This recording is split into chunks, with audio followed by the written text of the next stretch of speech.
6 screws. Hold the front door on. It'll say remove, open this side, use ramp.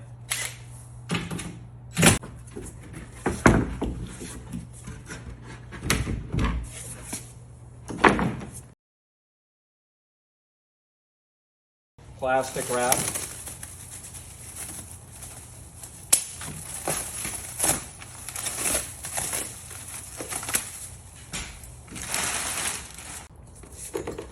In the cup in front, there'll be 2 keys. Open the container. There's 2 locks on the side of the door. Turn counterclock or turn clockwise.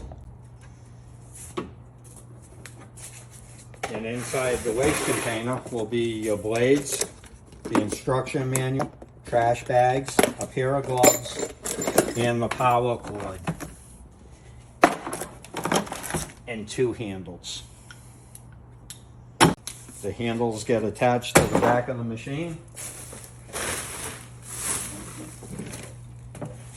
where the Allen screws are. That's it.